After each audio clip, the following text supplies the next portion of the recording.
Assalamualaikum warahmatullahi wabarakatuh. Bertemu lagi dengan Bu Tisna di mata pelajaran Sejarah Indonesia Wajib kelas 10 Bahasa. Pada pertemuan hari ini, Ibu akan menjelaskan tentang materi corak kehidupan masyarakat di zaman praaksara.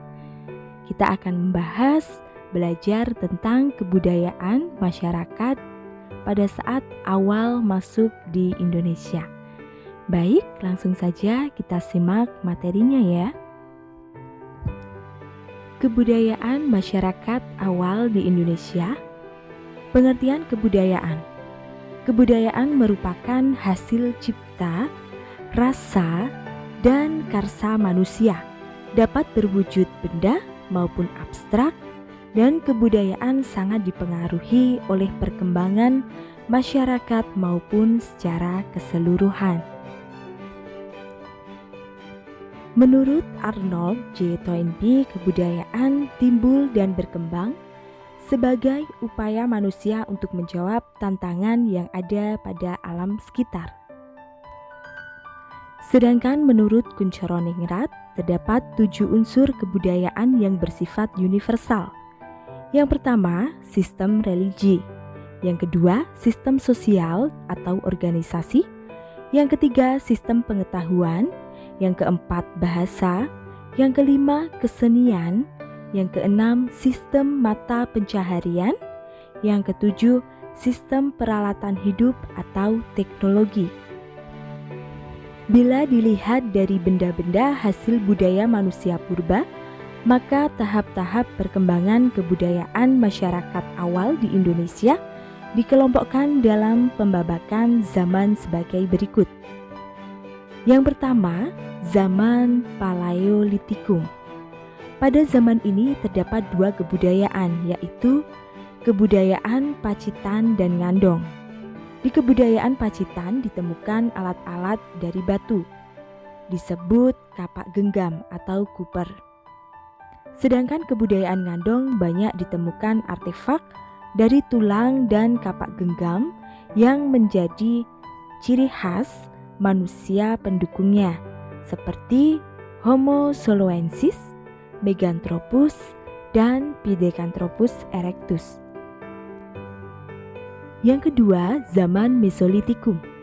Zaman ini berkembang pada zaman Holoken. Perkembangan kebudayaan zaman ini berlangsung lebih cepat dari masa sebelumnya. Hal ini disebabkan oleh kekayaan alam yang sudah stabil, memungkinkan manusia dapat hidup tenang dan mengembangkan kebudayaannya. Yang kedua, manusia pendukungnya adalah Homo sapiens. Hasil kebudayaannya adalah kapak Sumatera atau kapak genggam, alat-alat dari tulang, dan tradisi serpih belah atau flex culture. Berikut adalah peta penyebaran benda-benda hasil kebudayaan pada zaman Mesolitikum di Indonesia. Selanjutnya ini adalah contoh gambar kapak genggam dan gambar tradisi serpih. Yang ketiga adalah zaman Neolitikum. Para ahli sejarah sepakat untuk menyebut bahwa pada masa ini adalah masa revolusi besar-besaran yang dilakukan oleh manusia purba. Mereka mulai menetap dan mengembangkan bercocok tanam. Untuk masalah tempat, mereka sudah menetap sementara di pantai, gua-gua, dan kemudian membangun rumah panggung. Peralatan yang dihasilkan sudah lebih diperhalus jika dibandingkan dengan masa Mesolitikum. Berikut adalah tabel dari hasil kebudayaan pada zaman Neolitikum.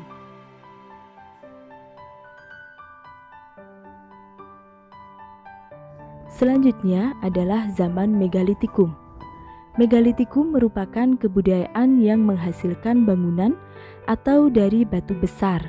Mega berarti besar, litos berarti batu. Kebudayaan ini muncul pada masa Neolitikum. Yang membedakan keduanya adalah adanya alat peninggalan yang berbentuk batu besar dan berhubungan dengan sistem kepercayaan yang mereka anut, seperti animisme dan dinamisme, dan juga kepercayaan totemisme. Sedangkan persebaran kebudayaan ini terdapat di Pulau Nias, Flores, Sumba, dan juga Toraja. Hasil kebudayaan di zaman megalitikum ada yang pertama menhir, adalah tiang atau tugu batu tunggal yang didirikan untuk menghormati roh dari nenek moyang. Menhir banyak ditemukan di Kalimantan, Sulawesi Tengah, dan juga di Jawa Tengah, khususnya di Gunung Kidul, Playen, Sukaliman, dan juga Rembang. Menhir terdiri dari dua jenis. Ada yang memiliki ilustrasi di tugu batu dan ada yang tidak memiliki ilustrasi di tugu batu. Berikut adalah contoh dari tampilan menhir yang ada di zaman Mesolitikum. Hasil kebudayaan berikutnya adalah dolmen. Dolmen adalah meja yang berkakikan menhir. Dolmen digunakan sebagai tempat sesaji untuk pemujaan pada roh nenek moyang. Dolmen ada juga yang berbentuk peti mati dan di dalamnya berisi tulang belulang manusia serta beberapa benda yang disertai seperti periuk, gigi binatang, dan juga porselen. Dolmen banyak sekali ditemukan di Nusa Tenggara, Lampung, dan Sumatera.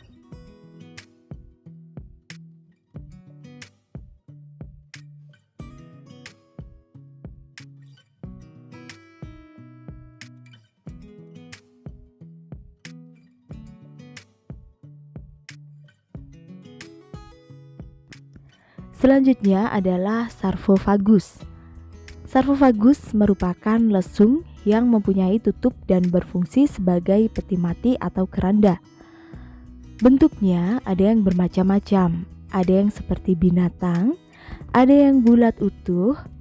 Peti mayat ini ditemukan di situs Pejeng, Bali, dan beberapa daerah yang ada di Jawa Barat atau di Kuningan.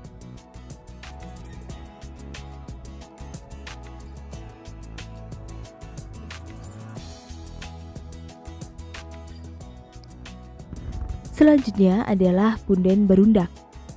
Merupakan bangunan batu yang disusun secara bertingkat. Biasanya terdapat pada menhir. Fungsi punden berundak adalah sebagai tempat pemujaan. Sekilas bangunan ini berupa anak tangga yang tersusun rapi hingga ke atas. Bangunan ini dapat ditemukan di Lebak Sibeduk, Banten Selatan, Kuningan, Pasirangin. Berikut adalah contoh dari gambar punden berundak. Selanjutnya, waruga atau peti kubur adalah kubur batu yang terbuat dari batu utuh, namun berbentuk bulat. Ada pula yang kubus waruga dapat ditemukan di daerah Sulawesi Utara, Sulawesi Tengah, dan juga Minahasa. Selanjutnya adalah arca batu. Arca-arca megalit biasanya menggambarkan binatang, manusia. Binatang yang terdapat di arca antara lain gajah, kerbau, harimau, dan juga monyet. Arca-arca tersebut dapat ditemukan di daerah Jawa Tengah, Jawa Timur, Lampung, dan Sumatera Selatan. Arca ini terus berkembang hingga kebudayaan logam yang tadinya dibuat dari batu diganti menjadi logam. Berikut adalah bagian hasil dari kebudayaan pada zaman megalitikum.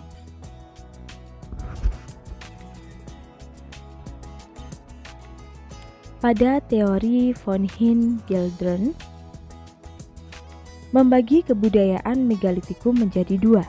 Yang pertama, megalitik tua. Kebudayaan ini dibawa oleh pendukung kebudayaan kapak persegi, di mana menghasilkan menhir, punden berundak, dan arca batu, menyebar pada zaman Neolitikum.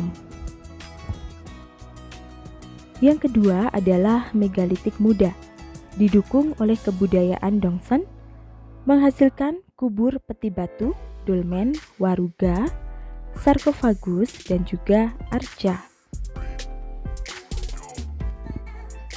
Zaman logam disebut dengan zaman logam karena alat-alat penunjang kehidupan manusia sebagian besar terbuat dari logam.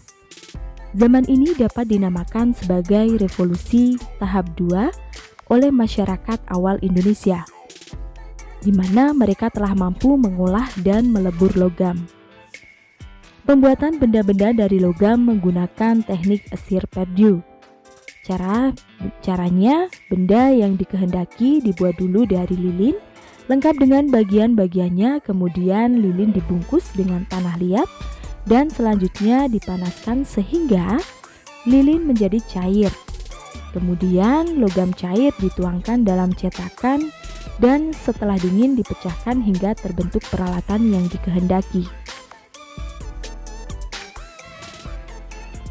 Zaman logam sangat kuat dipengaruhi oleh kebudayaan dari Indochina, lebih tepatnya adalah kebudayaan Dongsan. Karena alat yang ditemukan pada masa ini sama dengan yang ditemukan di daerah Dongsan di Vietnam. Penyebarannya ke Indonesia pada sekitar tahun 500 sebelum Masehi. Dalam zaman logam terbagi menjadi 3 zaman. Zaman tembaga, zaman perunggu, dan juga zaman besi. Hasil kebudayaan pada zaman logam yang pertama adalah nekara, atau dikenal dengan nama Dongsan drum, berbentuk berumbu yang mempunyai pinggang di bagian tengahnya serta tutup di atasnya. Nekara terbuat dari perunggu dengan garis tengah 160 cm dan tinggi 198 cm. Nekara ada yang diberi hiasan, ada juga yang tidak. Sedangkan fungsi dari nekara adalah sebagai alat upacara yang dianggap sakral. Di Bali, nekara sering disebut dengan istilah the moon of Pejeng atau nekara terbesar. Masih dalam hasil kebudayaan pada zaman logam. Di daerah lain seperti Alor banyak ditemukan nekara yang berbentuk kecil, memanjang yang disebut dengan moko, dengan bentuk hiasan pada zaman Majapahit sampai zaman abad ke-19.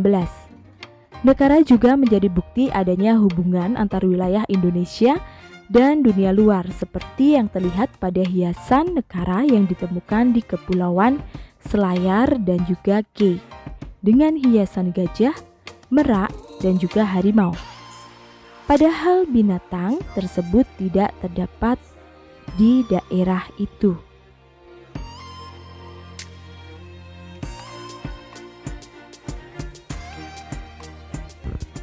Berikutnya adalah kapak corong.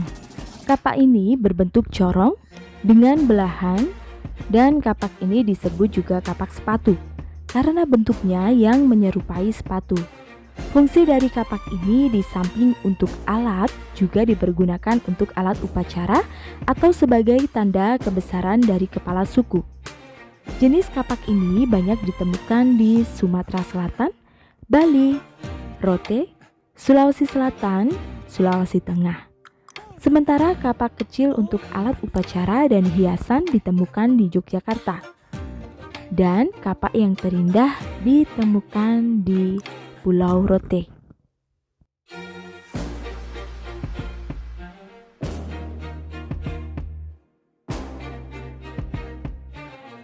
Berikutnya adalah candrasa. Seperti halnya kapak corong, candrasa juga merupakan alat upacara yang dibuat dalam bentuk yang sangat indah, penuh dengan ragam hias. Candrasa merupakan bukti bahwa kemampuan bangsa Indonesia dalam membuat benda-benda dari logam.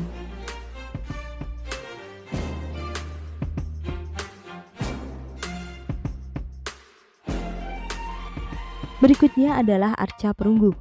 Pada masa ini, arca perunggu memiliki 2 bentuk, yaitu manusia dan binatang. Kerbau berbaring, kuda berdiri, dan kuda dalam pelana. Persebarannya di daerah Bangkinang, Lumajang, Palembang, dan juga Bogor. Fungsi dari benda ini adalah sebagai penyimbolan dari sesuatu yang dianggap memiliki kekuatan serupa atau gaib.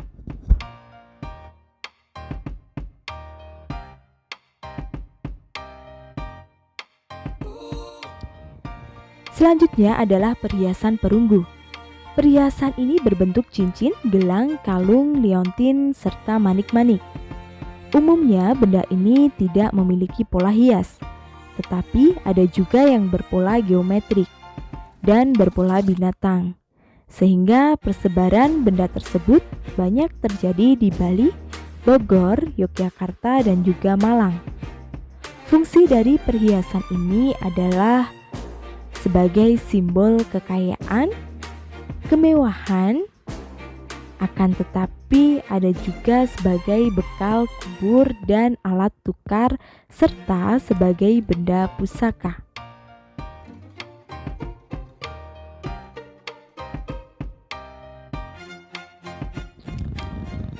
Selanjutnya, pendukung kebudayaan logam. Manusia pendukung kebudayaan logam adalah Detro Melayu yang mendapat pengaruh dari kebudayaan Dongsen. Selain itu, ada pula percampuran antara Deutero dan Proto-Melayu, yaitu Melayu Mongoloid dan Papua Melanesoid, yang berasal dari Austro-Melanesoid. Nah, berikut adalah bagan kebudayaan logam. Nah, sekian materi yang bisa Ibu sampaikan pada pertemuan hari ini. Sedikit semoga bermanfaat. Tetap semangat belajar dan jaga kesehatan. Sampai bertemu di pertemuan selanjutnya. Wassalamualaikum warahmatullahi wabarakatuh.